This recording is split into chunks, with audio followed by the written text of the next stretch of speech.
Good morning, all. Right before I started this video, there's a video that a dear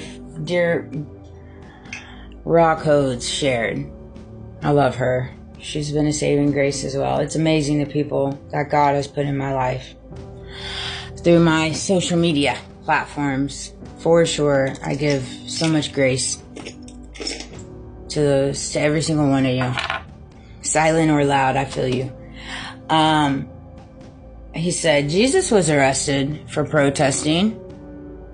He surely was when he went in there and threw the tables because of what was happening with the people that controlled money. Imagine such. Imagine such. And here we are, living through the same thing. In different ways, 100%. You know, I'm all for freedom of speech. I'm all for freedom of thought, freedom of belief, you know, peaceful protesting, peaceful protesting. You know, I also am well aware that what we get shown on the news is not always the case. There's a lot of propaganda behind it, a lot of propaganda. And honestly, there's a lot of the times where the law enforcement antagonize to create a situation when there's really not a situation happening. I know a little something about that too. It's a little bit of a reverse psychology. You know, you can't run those games on me no more neither.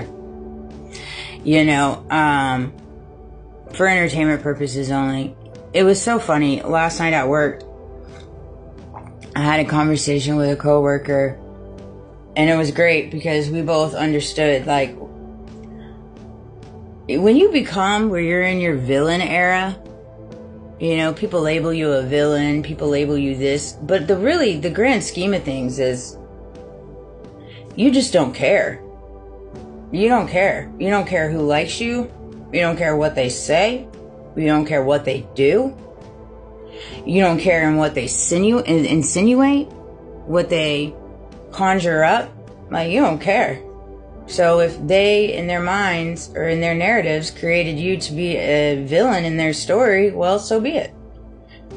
You don't care. And it's such a exhilarating place to be in your life when you get to that place where you just do not care. You don't care.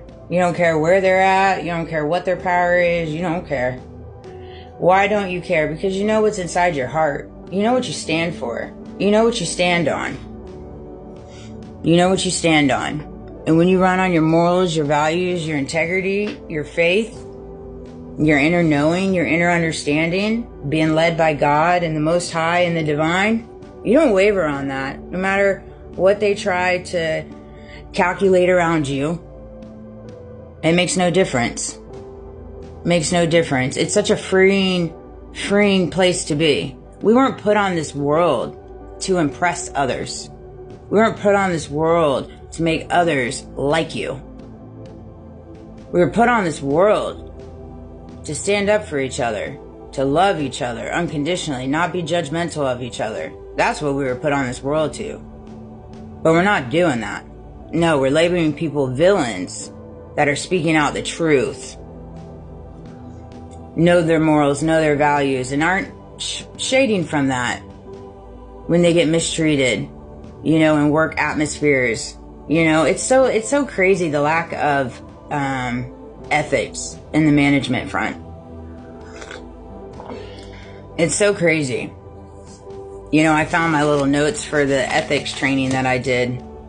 Open door culture without biased opinions. Really? Really? That's an interesting concept. When does that go into effect? When? I'm here. Let me know. Give me a buzz, you know? It came to me. I was just sitting outside talking to my dad. Happy Father's Day to all those fathers out there. You know? Fathers don't get enough claps. Fathers be fighting a lot of battles that they don't get to talk about. They don't get to talk about. And if they do talk about it, or they go through a season of life where it's not so favorable, they get shunned. They get shunned. Yet, of course, that's the country we're in, a shunned country. You must not act out or feel your emotions, otherwise you're going to be labeled XYZ. Okay. I say this. Kudos to all the dads out there. I know you are battling a lot in this world by protecting your family, trying to bring an income in, recognizing the reality of what's happening in our world today. And I commend you. I'm very blessed for, my mom and dad. I know it's been a troublesome few years for us, to say the least. Like I told the blast from the past last night that came by, my family's doing as best they can, given the circumstances. All eyes on us. All eyes on us, And,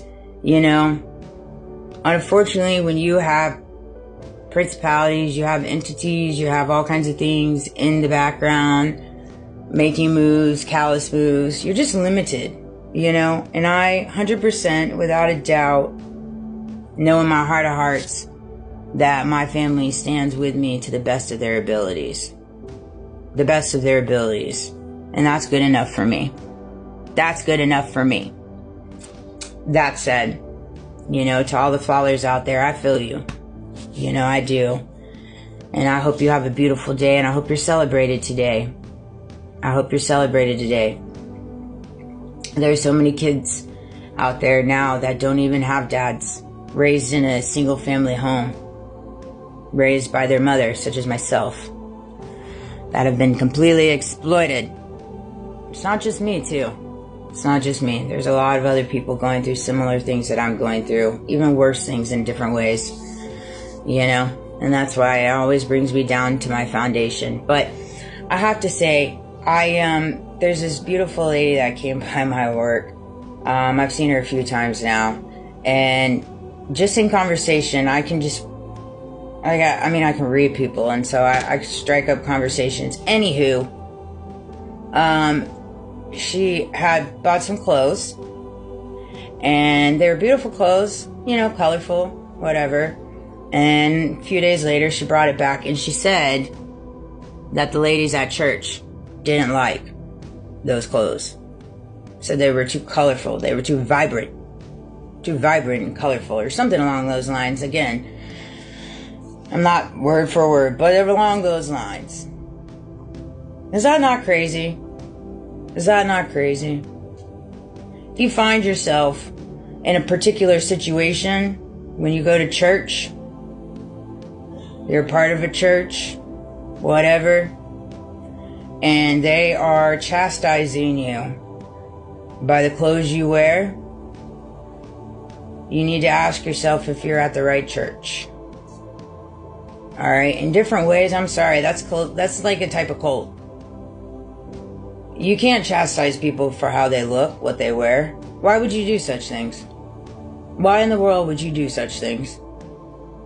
I'd love to have a debate with some ladies, some whoever, if they're on that side of the fence. Explain to me where in the Bible God and Jesus tell you what kind of clothes you have to wear. Please explain to me. I would love to have a conversation. This just goes to show you how conditioned the world is. It's raining. Oh. When it comes to that, and that just breaks my heart. I have the soul and the demeanor and the mindset to overcome different things like that. When people to say things like that are just hurtful. They're hurtful and they're mean. I have the mindset to overcome that. But there's millions and millions and millions of people out there that do not. And saying things like that could really hurt them and take them down negative pathways. And it's just not nice at all. And I don't like it. And I'm going to say something about it. That's the beauty of my platform. You have no idea what I'm going to talk about. I have no idea what I'm going to talk about. I just flow with it because I'm authentic. I can talk about news. I can talk about God. I can talk about story. I mean, sky's the limit. Sky's the limit. You have no idea what I'm going to talk about. Half the time I don't even know what I'm going to talk about. I just flow with it. I'm going to talk about things that I feel in my heart of hearts need to be said. you know, and nobody will say them. Not from what I've seen on my little algorithm.